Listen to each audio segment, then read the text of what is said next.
안녕하십니까, 수중주입니다. 오늘은 6월달 주식 관련한 뉴스들이랑 그 다음에 주가에 영향을 주는 것들이란 걸로 해서 강의를 한번 해볼까 합니다.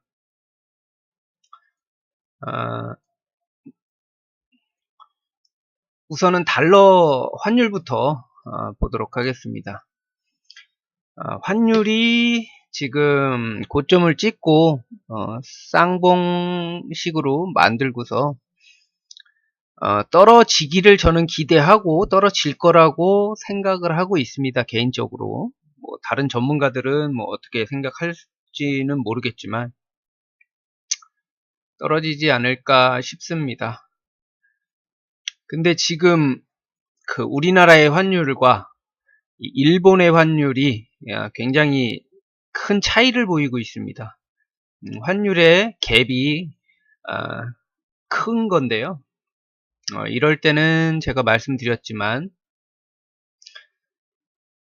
그 수출주들에게 조금 좋은 환율이 되고 있고요.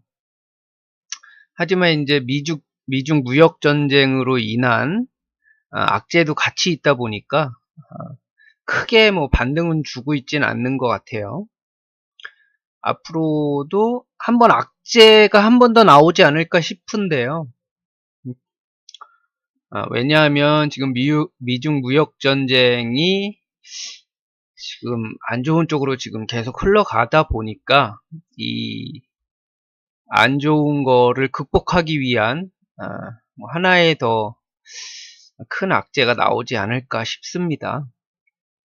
그 이후에 반등을 하면서 환율은 하락하고 원화 약세가 강세로 변하는 겁니다. 예, 헷갈리시는 분들이 많은데 원화가 강하다는 거는 1000원에서 900원으로 떨어졌을 때 원화가 강하다고 하는 거고요. 원화가 약하다. 그러면 달러가 강하다. 그러면 달러 1달러당 뭐 1100원이 됐다. 라고 했을 때 그렇게 얘기를 하는 건데 환율이 강하다. 약하다. 이렇게 얘기하는 거는 환율이 강하다. 그러면 1달러당 뭐 900원, 800원 이렇게 내려가는 거를 얘기하고요. 환율이 약하다라고 하는 거는 거꾸로 1000원을 기준으로 해서 뭐 1100원, 1200원 이렇게 올라간다고 보시면 됩니다. 굉장히 그 환율에 대해서는 외국인들이 민감할 수밖에 없는데요. 환율이 바닥을 찍었다라고 생각을 할 때 많은 그 외국 자금들이 들어올 겁니다. 만약에 자금이 들어오지 않는다라고 하면 여기가 바닥이 아닐 경우가 많다고 보시면 됩니다. 그러니까 큰 돈의 흐름이 어디로 움직이느냐에 따라서 거기가 무슨 기준점이 될 수도 있다고 보시면 되고요. 순매수 추이를 한번 보도록 하겠습니다. 제가 옵션 이 선물 쪽을 자꾸만 보여드리고 하는 거는 제 방송을 보시는 분들은 아시겠지만 방송에서 자주 그런 말을 합니다. 외국인 투자자가 들어와 왔습니다. 이제 반등을 줄 겁니다. 라고 많이들 그렇게 얘기를 하는데요. 그런 거는 진짜 왕초보들도 그렇게 얘기를 안 합니다. 외국인이 들어왔다. 주식을 샀다라고 해서 무조건 오르는 게 아닙니다. 주식을 사는 거는 콜옵션, 풋옵션을 또 먹기 위해서 들어오는 경우도 있어요. 그래서 이 콜옵션이라는 거는 상승하는 데에다가 돈을 투자한 사람을 얘기하고요. 풋옵션이라는 것은 떨어지는 데 투자를 한 사람들을 얘기를 합니다. 그러면 뭘 기준으로 할까요? 코스피를 기준으로 합니다. 그래서 주식을 사서 자기네가 주식을 팔면 풋옵션에 투자한 사람의 수익이 극대화가 됩니다. 그러기 위해서 사는 경우도 있습니다. 물론 들어와서 올라가는 경우도 있지요. 그런 거를 아시고서 투자를 하시면 조금 더 수익이 나는데 도움이 되실 거라고 생각을 하고요. 풋옵션에 계속 들어오잖아요, 외국인들이. 근데 계속 기관 팔고 개인은 요번에 좀 따라 붙었는데요. 개인은 계속 팔고요. 물론 기관 같은 경우에는 뭐 돈이 많으니까요. 버티면 됩니다. 뭐 상관은 없고요. 아직까지도 하락 쪽에 외국인들이 베팅을 하고 있다라고 생각을 하고 계시면 되고요. 그러면 차트를 한번 보도록 할게요. 코스피부터 보도록 하겠습니다. 코스피는 요 라인을 좀 버텨주면은 올라가는데 못 버티면 많이 깨진다고 말씀을 드렸던 구간이고요. 이제는 항상 말씀을 드려요. 이 기준선을 중심으로 해서 이렇게 붙었을 때 사라. 기준선을 중심으로 했을 때 주가가 이렇게 붙었을 때 사라.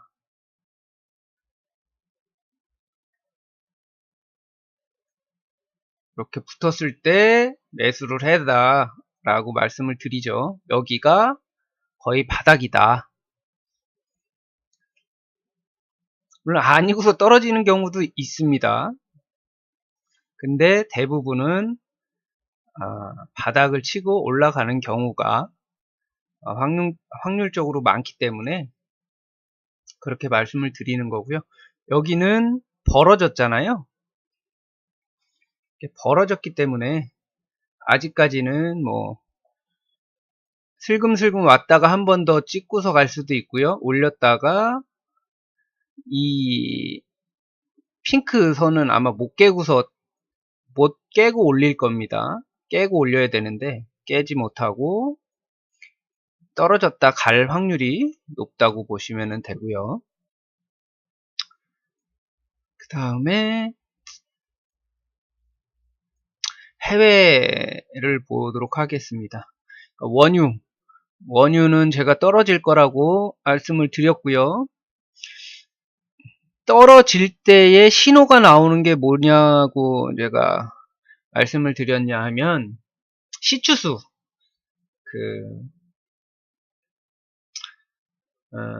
굴착 장비수가 늘어나면서 원유 시추수도 늘어나면서 그게 확인이 돼야 어느 정도 확인이 돼야 떨어질 거다라고 말씀을 드렸었는데요. 그건 나중에 한번 확인해 보도록 하고요.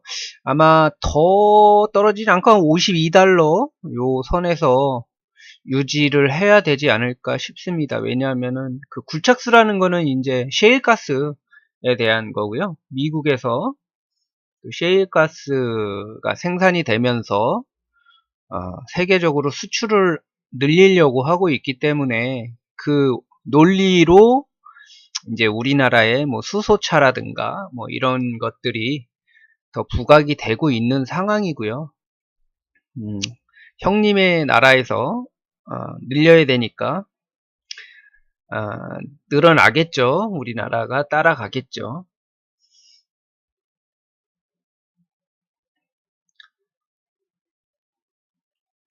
그리고 반도체도 지금 많이 안 좋습니다. 반도체도 안 좋기 때문에 삼성이라든가 뭐 반도체 관련해서는 안 좋을 거고요.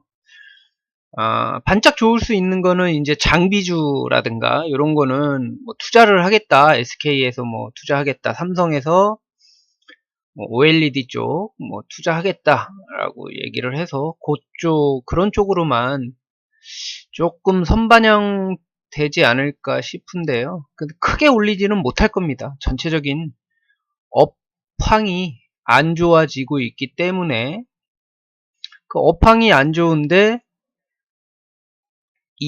영업이익이라든가 뭐 이런 게 나올 수 있는 구조가 아니잖아요. 그래서 업황이 중요합니다. 어느 정도 업황이 중요합니다.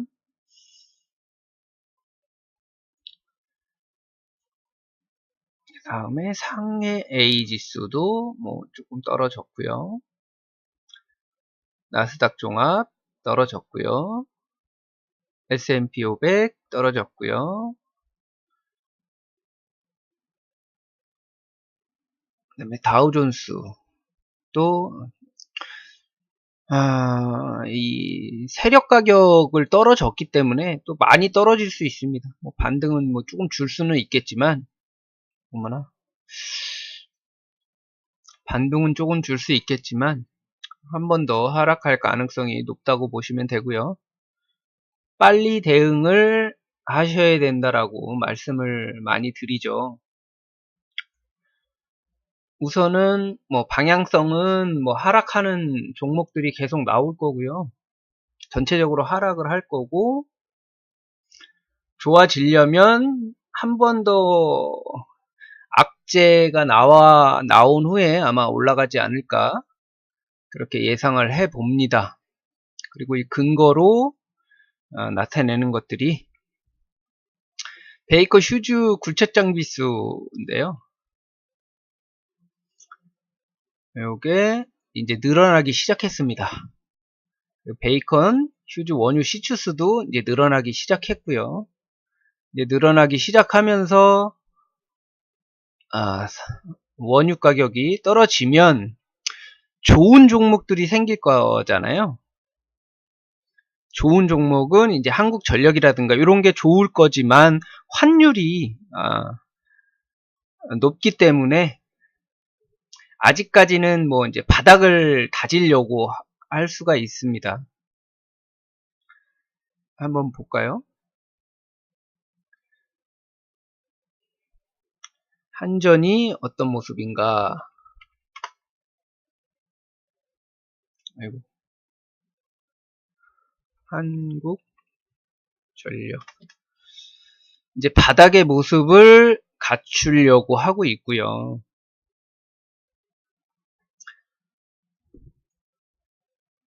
붙어줘야 됩니다. 이렇게 붙어줘서 한 번 더 이렇게 떨어지고서 올라가는 게 좋고요. 이런 종목들은 이렇게 V자 반등을 많이 줍니다. 이렇게 V자 반등을. 보통 제가 말씀드리는 게 코스피 대형주들은 이렇게 V자로 많이 움직이고요. 코스닥이나 이런 것들은 떨어져서 횡보해서 올라가는 경우가 많습니다. 그러니까 떨어져서 횡보해서 이 떨어진 길이만큼 횡보를 하든 더 떨어지든 해서 올라가는 경우가 많습니다. 그래서 이제 한국전력은 환율만 떨어지게 되면 어느 정도 이제 바닥을 한 번 더 다시 다지고 올라갈 수가 있는 여력을 가지고 있다라고 보시면 되고요. 그 다음에 원유 가격이 떨어지면 자동차라든가 이런 것도 좋아지겠죠. 그 다음에 전기를 안 쓰는 데가 없으니까요. 전력 쪽이라든가 이런 쪽도 괜찮아질 수가 있습니다.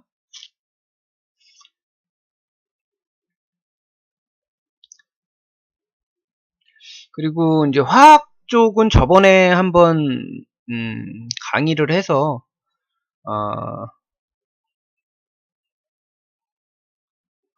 한번 보시고요. 아직까지도 그 정제 마진이 그렇게 좋지가 않기 때문에 아직까지는 조금 더 떨어지지 않을까 싶습니다. 화학적으로 한번 볼까요?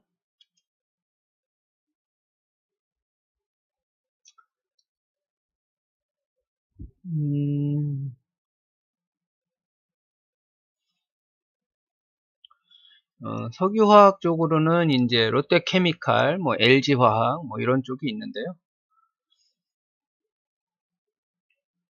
지금 롯데에서는 미국 쪽에다가 굉장히 큰 그 화학 회사를 이제 가동을 하기 시작하면서 아마 또 한 번 더 치킨 게임이 나오지 않을까 싶은데요. 아무래도 전체적인 업황으로는 한 번 더 떨어질 것 같아요. 화학 쪽은 가지고 계시다 그러면 조금이라도 반등했을 때 던졌다가 다시 사시는 방법으로 가시는 게 맞고요. 그 다음에 뭐가 있을까요?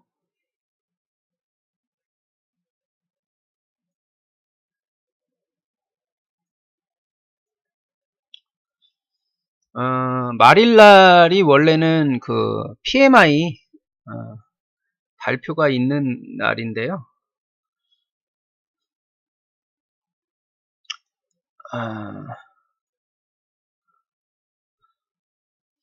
어제 뭐 발표는 없었고,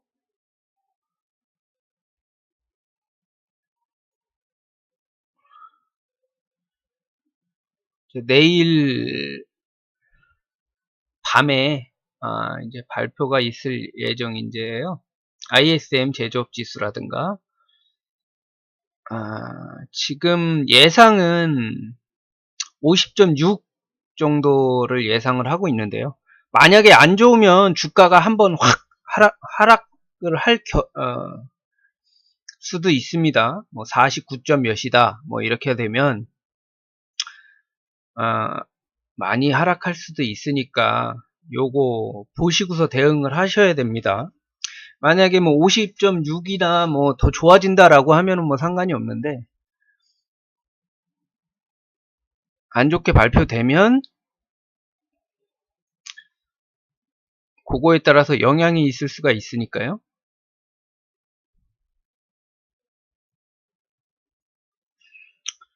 5월달 거를 한번 볼까요? 5월달 PMI가 나왔는지.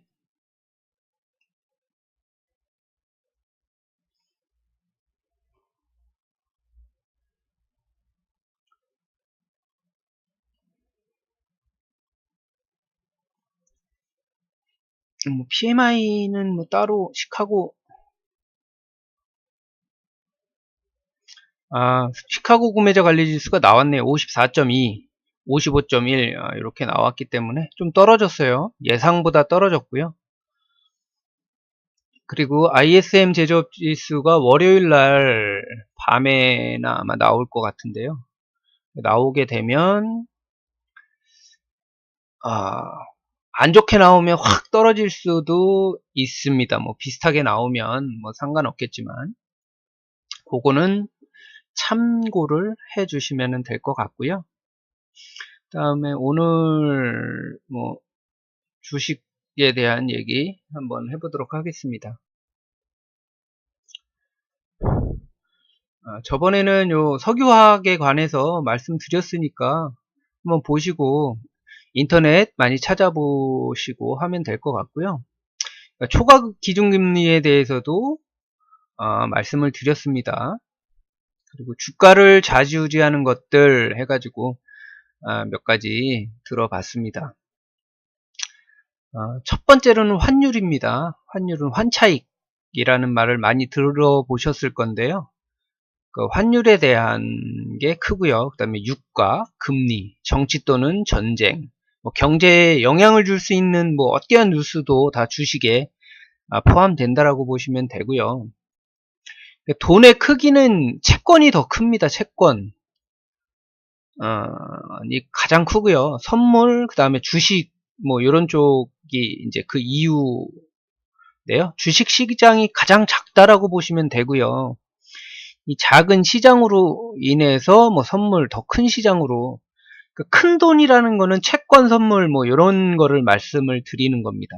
뭐 원유나 뭐 이런 거에 대한 것도 선물로 될 수가 있고요. 그렇기 때문에 주식 시장은 가장 작은 시장이라고 보시면 되고요. 이 큰 돈들이 채권이나 선물들이 어느 쪽으로 흘러가느냐에 따라서 이 주식 시장의 돈도 따라 흘러간다고 보시면 될 것 같습니다. 그리고 외국인의 이익 챙기기는 채권, 환차익, 뭐 선물이 더 크고요. 주식은 거의 서비스라고 보시면 될 것 같습니다. 그래서 바닥을 찍고 있는 지금 환율이 바닥을 찍고 있다라는 거는 이제 외국인들이 들어올 수 있는 기반은 마련이 됐다라고 보시면 되고요. 실제로 들어온다라고 하면 바닥일 가능성이 높고요. 그래도 안 들어온다라고 하면 더 환율이 약세로 갈 가능성이 높다라고 그렇게 생각을 하시면 될 것 같습니다. 한번 볼게요. 정치. 지금 뭐 탈유로존, 브렉시트도 그렇고, 이렇게 되는 게 이제 유럽의 우익화 때문에 자꾸만, 탈유로에 대한 얘기가 많이 나오는데요. 실제적으로는 이렇게 되기가 힘들지만, 인기와 권력을 위해서, 이런 쪽으로 자꾸만, 흘러가고 있는데요. 이런 얘기가 나올 때마다 유로존이 붕괴가 된다 그러면 굉장히 타격이 클 겁니다. 그렇기 때문에 이런 민감한 뉴스에 따라서 오르고 내리고 하는 경우가 있고요. 이 유로존 쪽에는 이제 금융이 발달을 하다 보니까 금융 쪽이랑 금리 뭐 이런 쪽도 관련이 있고요. 지금은 금리가 계속 낮아지고 있는 추세이기 때문에 금융 쪽으로는 크게 좋지는 않습니다. 근데 흑자는 계속 많이 내고 있죠. 최고의 흑자를 내고는 있습니다. 한 번은 올려줄 것 같습니다. 금융 쪽도. 그 다음에 관세, 뭐 멕시코 남미의 뭐 관세 영향으로 자동차주들이 휘청휘청 되죠. 제가 말씀은 드렸지만 현대나 기아나 뭐 이런 쪽으로 환율에 의해서는 좋지만 자재 수입이라든가 아니면 관세에 대한 이런 것들은 굉장히 악재가 될 수가 있겠죠. 그래서 올라가다가 아마 좀 떨어졌을 겁니다. 그리고 중동의 전쟁, 뭐 이런 것들은 유가에 영향을 미칠 수가 있기 때문에 유통이라든가 유조선에 뭐 영향을 줄 수도 있고요. 뭐 이런 것들이 좀 영향을 줄 수가 있고 초과 기준 금리의 변화, 그러니까 환율에 또 영향을 줄 수가 있고요. 중국의 이머징 마켓 진입, 이거는 3월 달에 계속 말씀을 드렸어요. 5월, 8월, 11월에 각각 10%, 5%, 5% 정도가 중국의 이머징 마켓으로 진입하는데 우리나라의 주가를 팔고서 들어갈 거다라고 말씀을 드렸기 때문에 거의 다 팔았겠죠. 지금 5월 달에 10%니까 5월이 지났잖아요. 그러니까 그 전에 이제 팔았을 거고 5%에 대한 물량 전체적으로 한 9조 원 정도 된다고 하는데요. 이런 것들이 이제 빠져나가니까 조금 더 영향이 있을 거고요. 10% 가까이면 큰 물량이 이제 빠져나갔으니까 5%, 5%면 하반기에는 조금 더 낫지 않을까 싶습니다. 그리고 국가에서 투자하고 있으면서 새로운 것, 정치의 새로운 인물에 관련된 종목, 그 다음에 열병 관련 새로운 종목, 새로운 거를 많이 좋아합니다. 이 새로운 거에 대한 목마름이 많기 때문에 이런 것들을 위주로 보시면 되고요. 뭐가 잘 팔린다더라, 뭐 맥주가 뭐 어떤 게 잘 팔린다더라 하면 뭐 그런 것들이 이제 매출에 영향을 줄 거라고 미리 예상을 하고 올라가는 경우도 많고요. 뭐 테라가 인기가 많다더라. 그러면 그거에 관련된 종목들이 많이 팔리니까 당연히 영업이익이라든가 마진이 좋겠죠. 수익률이 좋으니까 주가는 그 전에 따라 올라가고 뉴스가 나오면 이번에 뭐 최고의 수익률을 영업이익을 달성했어요 라는 뉴스를 터뜨리면서 고점을 만들 가능성이 높습니다.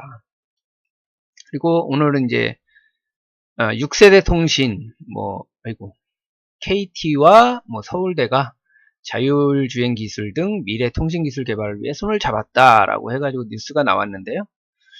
이런 뉴스를 보시면, 자율주행 기술하고 기존의 5G의 장비와 관련된, 기술과 관련된 그런 업체들이 연관이 있겠구나라고 생각을 하시고 대응을 하시면 되고요.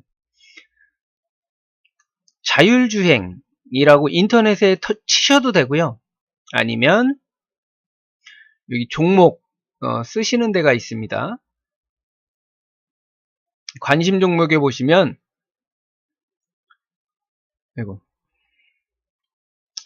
빨간 펜이 있는데 매수라고 돼 있는 곳 옆에 이 삼각형이 있습니다. 그거를 딱 누르시면 쭉 내려보시면 여기 이거를 키워야 되나요? 한번 키워 볼게요.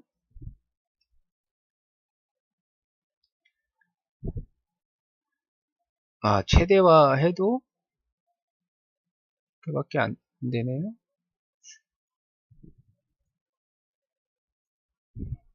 크기가 변하질 않네요. 눌러보시면 여기 테마 종목이라고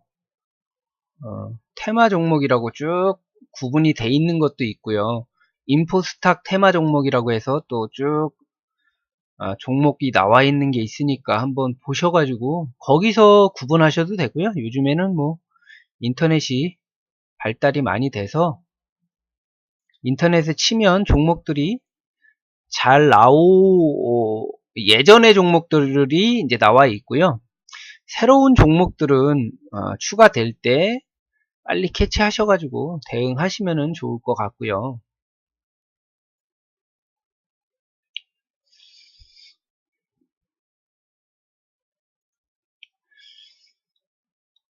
어,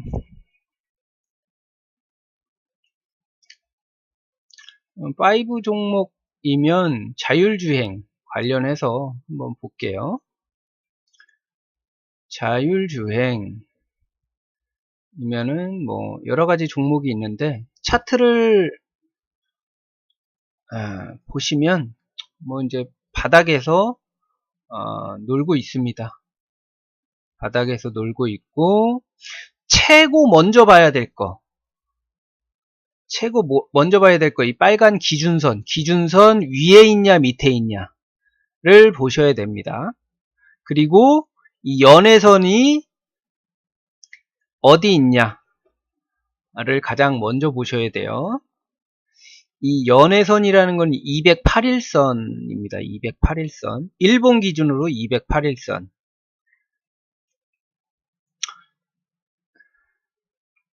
일본 기준으로 208일선. 그러니까 1년 평균선이라고 보시면 되고요. 대략. 그리고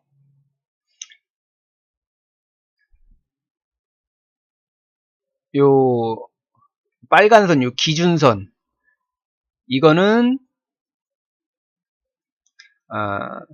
유튜브에 보시면 설명을 해놨으니까 설정을 하시면 되고요. 제가 말씀드리는 건 항상 요 근처에 왔을 때만 매수 가능이라고 보시면 되고요.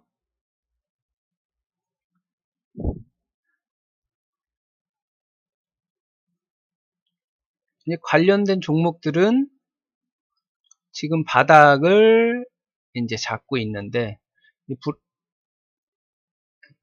유비벨럭스 같은 경우에는 연애선 근처로 떨어져서 크게 한번 와서 코스닥은 떨어지면 횡보한다고 말씀드렸죠. 떨어지면 이 길이의 반만큼 더 한 번 더 횡보했다가 만들어서 올라가기 전에 붙는다 라고 말씀을 드렸죠. 그럼 이거 같은 종목은 들어가 봐도 한번 될 만한 종목이다 라고 보시면 되고요. 유비벨록스 같은 경우에는 들어갈 만한 종목이다. 그러면 이 종목을 골랐으면 전자공시를 들어가 봐서 그 전자공시에 나와 있는 거를 한번 읽어보시고 담을지 말지 결정을 하시면 될 것 같습니다. 스마트 모바일, 스마트 카드 등 여러 가지 콘텐츠랑 가지고 있고요. 그 네이버, NHN 엔터테인먼트 관련해서도 연관이 있습니다. 그래서 이런 종목들은 괜찮다라고 보시면 되고, 현대차 한번, 기아차 한번 볼게요. 현대차는 환율의 영향으로 오르긴 했는데 관세 영향도 있고 약간 좀 떨어지고 있는데요.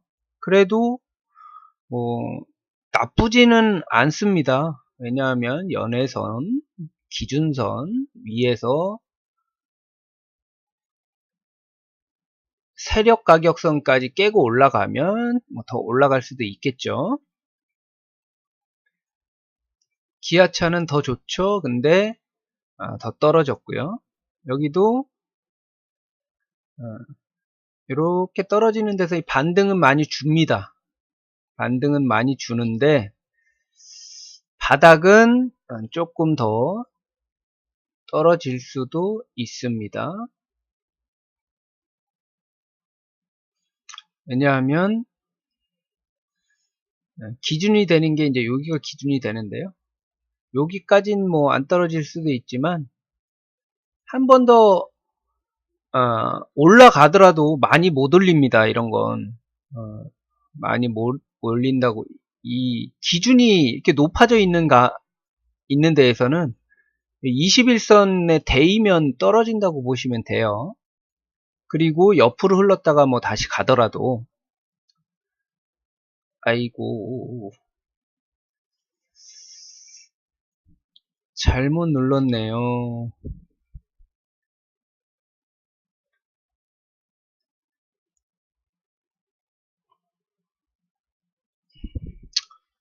우선은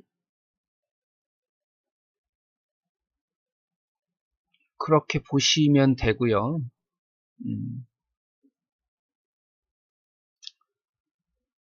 또 뭐가 있을까요? 5G 관련해 가지고도 한번 볼까요? 5G 통신 장비 이런 쪽에 보면은 DTNC나 HCT나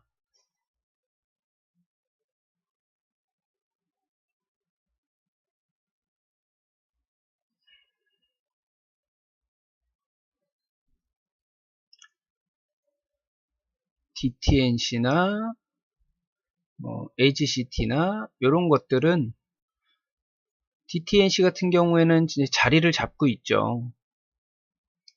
처음에 보는 건 뭐다? 기준선을 보시라. 이 빨간 기준선을 보면, 기준선이 이렇게 볼록 올라와 있는 데는 여기서 이렇게 뚫기가 쉽지가 않아요. 이렇게 쉽지가 않습니다. 이렇게 올라가면 바로 떨어진다고 보시면 됩니다. 더 상승한다? 상승할 수가 없습니다. 그래서 이런 데서만 한 번씩 진입 가능하다. 이런 데서만 한 번씩 진입 가능하다. 이렇게 보시면 됩니다. 근데 많이 안 올려줘요. 이 많이 안 올려준다는 얘기가 힘을 모으고 있다라고 보시면 됩니다. 힘을 모으고 있다. 왜 그렇게 얘기하냐면, 이렇게 떨어지는 각도가, 이렇게 심했잖아요. 심했던 애들이 이렇게 점점 눕고 있죠. 저점은 올라가고 있죠. 그러면 힘이 모였다가 간다. 그렇게 보셔도 될 것 같습니다. 그러니까 쉽게 보면 그렇게 볼 수도 있습니다. 그리고 또 뭐가 있을까요? 이런 종목들. 보시고 또 이런 종목 중에서 이제 새로운 종목들이 이제 나타나거든요. 뭐 새로 진입을 했다던가 아니면 추가가 됐다던가 라고 해서 그런 종목들은 큰 시세를 낼 수 있다라고 보시면 되고요. 그 다음에 유상증자하는 종목들, 처음으로 유상증자하는 종목들은 또 시세를 많이 주기도 합니다. 이 유상증자하는 것들은 그러니까 뉴스 없이 올라가고요. 이유도 모르고 실적이 좋지 않아도 계속 올라갑니다. 그러다가 유상증자 발표하고 기준일로 따져서 뭐 한 달 전까지는 뭐 계속 오르는 경우도 있고요. 그 이후에 시세를 주고 하락을 한다고 보시면 됩니다. 이런 종목이 뭐가 있을까요? 셈코 요번에 유상증자 발표했죠. 계속 오릅니다.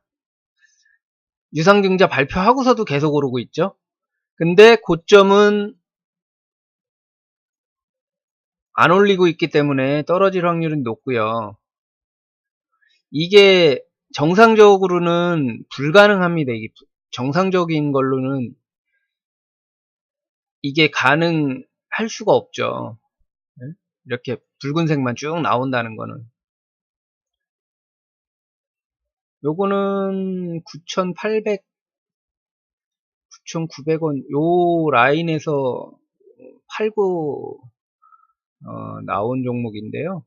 이 기준을 잡은 거는 이제 요 앞에 요 라인을 기준으로 해가지고 올렸을 때 이제 팔고 아마 더 들어갈 수는 있는데 요때 아마 팔았을 거예요. 요때 팔고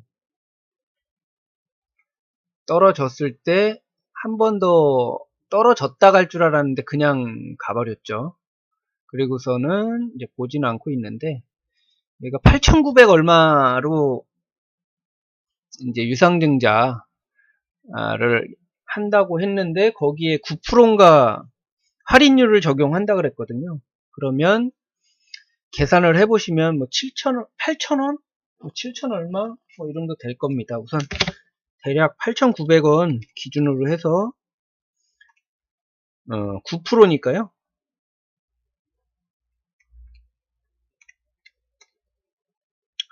8,160원 깨지면 얘는 한없이 떨어질 겁니다. 8,160원이면 한 이 정도 되는데요. 요 라인까지 이제 살살 유상증자하고 떨어질 거거든요. 그러면 이런 종목들은 보시면 안 되고요. 요 근처에서는 뭐 한번 볼만은 한데 이거를 못 지켜줬다라는 얘기는 이제 해먹겠다는 얘기입니다. 이런 것들은 이제 조심하셔야 되고요. 케이스가 딱 요런 케이스입니다. 요런 거 비슷한 게 뭐가 있었냐 하면 그 다음에 용평 리조트가 옛날에 한번 그랬었어요. 옛날에 여기서 이것도 만 얼마에 이것도 뭐 유상증자까진 아니었지만 해먹으려고 작정을 하고 있다가 옛날에는 이렇게 올렸다가 이렇게 떨어지는 경우가 많았는데요. 요즘에는 올렸다가 확 이제 해먹는 경우가 있습니다. 그러니까 고점이 이렇게 길어졌죠. 고점이 길어졌습니다. 그래서 여기서 물량을 개인들한테 떠넘긴다고 보시면 됩니다. 여기서부터 올라가죠. 개인 물량이.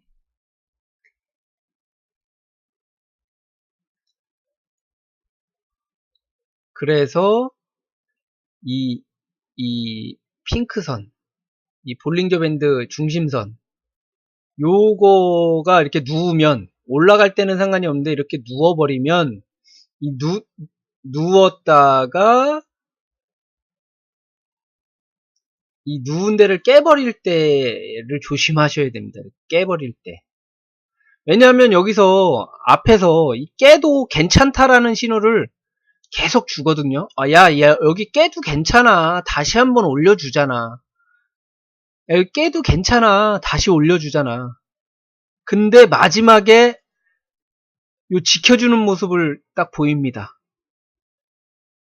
이게 마지막 일대가 중요한 거예요. 이렇게 깼다는 거는 야, 괜찮아. 내가 올려줄게.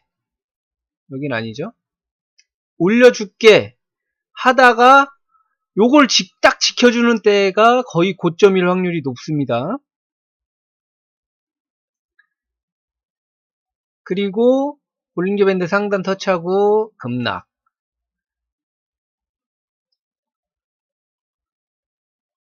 그리고 누웠을 때에 깼을 때 그러면 급락한다고 보시면 되고요. 여기도 이제 뭐 대충 이렇게 떨어졌어요. 이렇게 떨어지다가 여기는 급격히 더 떨어졌다가 올라가는 이 각도가 여기서 이렇게 눕잖아요.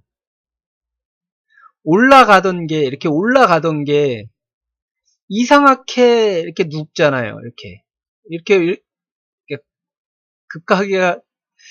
급격하게 이제 표현을 하자면 뭐 이렇게 올라가던 게 이렇게 올리는 게 누워버렸다라는 얘기는 올라가는 힘이 약해졌다라는 얘기고 반대로 떨어지는데 급락할 가능성이 있다라고 보시면 되고 세력이 들어왔으니까 한 번에 안 죽는단 말이에요. 떨어졌어도 한 번 더 올릴 겁니다.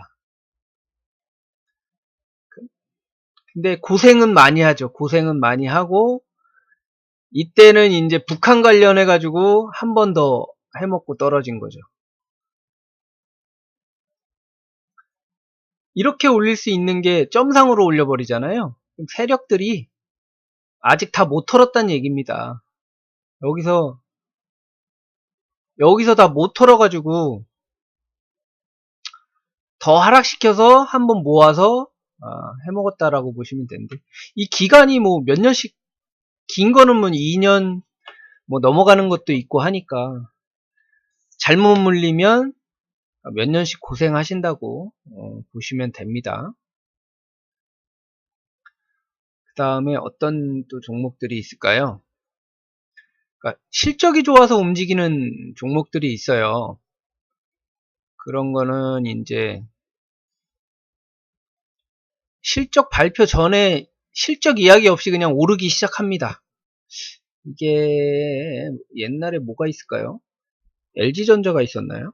LG전자, LG디스플레이, LG전자?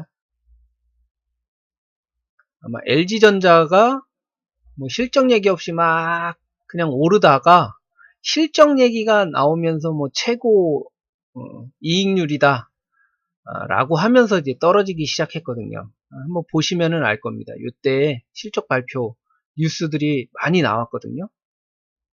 이때 실적 발표 얘기가 어마무시하게 나왔습니다.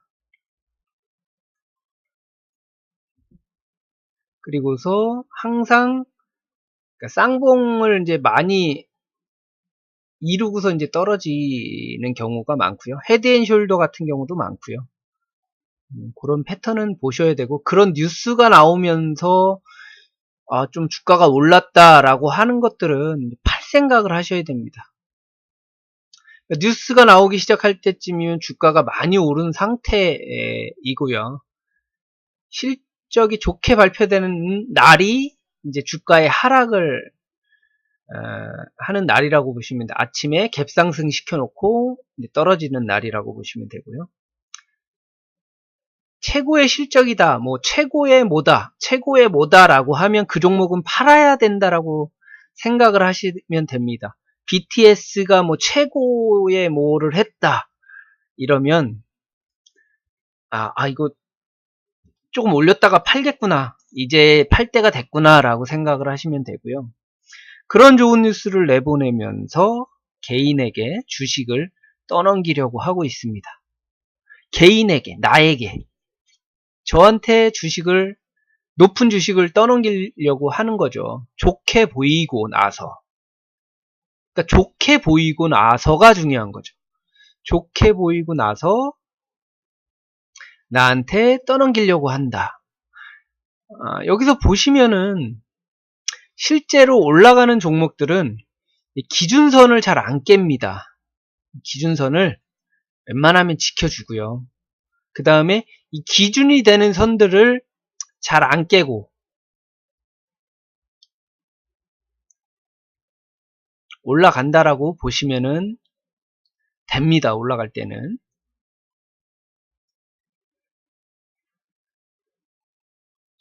이 기준이 되는 선들, 요 선을 지키고 올라갔죠. 여기는 뭐 따로 나와 있지, 원래는 여기가 기준인데, 이제 이 기준 밑에가 없으니까 이제 기준선을, 여기가 기준이 된 거죠. 요 선, 요 선, 요 선.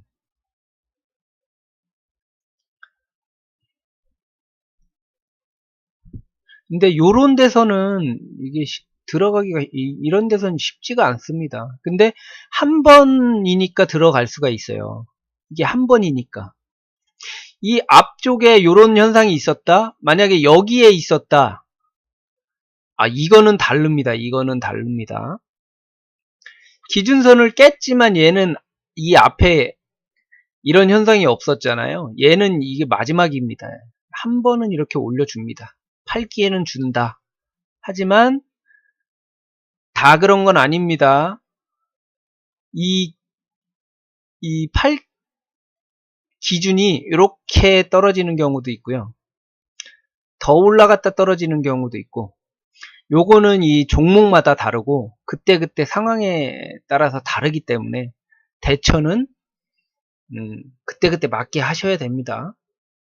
근데 대부분은 많이 지켜주려고 합니다. 그리고서 한없이 떨어지죠.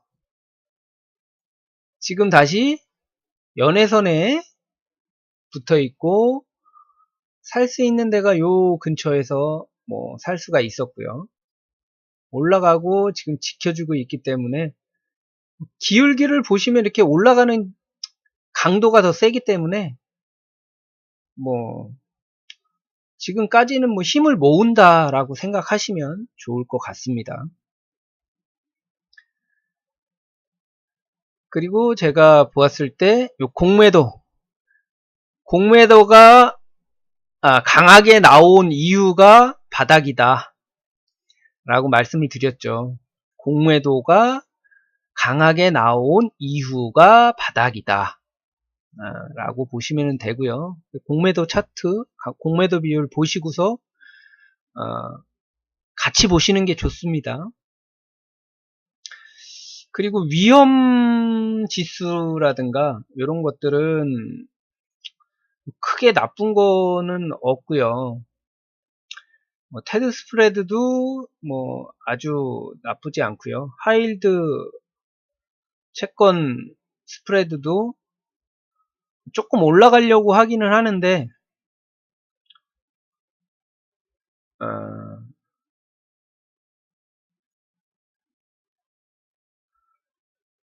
지금 요게 하이힐드 채권 수익률인데요. 지금 조금 올라가긴 하는데 뭐 아주 나쁘진 않습니다. 네, 괜찮습니다. 위험 지수도 뭐 뚜렷하게 위험하다 라고 나온 게 없기 때문에 우선은 비스듬히 떨어질 거다라고 보시면 되고, 미중 무역 전쟁이 가장 큰 영향이다라고 생각하시면 될 것 같습니다. 그래서 더 큰 미중 무역 전쟁의 악재가 터지면 그때가 좀 바닥이지 않을까, 개인적으로는 그렇게 생각을 하고요. 그동안 못했던 방송 조금 심각하게 까지 하지만 좀 길게 방송을 했습니다. 그리고 조금 올라가는 종목들은 뭐 아직까지 이제 돼지열병 관련해 가지고 조금 더 올라갈 수 있을 것 같고요. 그다음에 북한하고 관련된 것들도 조금 뭐 움직임을 보이고는 있습니다. 그래서 그런 쪽을 보시는 것들은 뭐 장기적으로 보시거나 뭐 중기적으로 보시는 건 아니고 짧게 보셔야 됩니다. 이렇게 예상한 거는 그날 단타로 매매하시라고 올려드린 거고, 길게 보는 종목들은 업황이랑 이런 것들을 같이 보셔야 됩니다. 그리고 조선 쪽도 지금 조금 이제 움직이려고 하는 것 같아요. 왜냐하면 조선 쪽이 제가 말씀을 드렸죠. 배를 만드는데 한 1년 6개월 이상 걸리고, 회계 장부상에 이익으로 잡히는 거는 배를 양도해 주고서 잡히기 때문에, 뭐 계약이 됐다 그래서 바로 올라가는 게 아니다. 우선은 뭐 장비주라든가 뭐 엔진이라든가 이런 뭐 철강 부품이라든가 이런 쪽이 먼저 움직인 다음에 올린다라고 보시면 되고요. 근데 며칠 전인가 조금 움직였던 것 같아요, 조선주가. 근데 어디 있나요?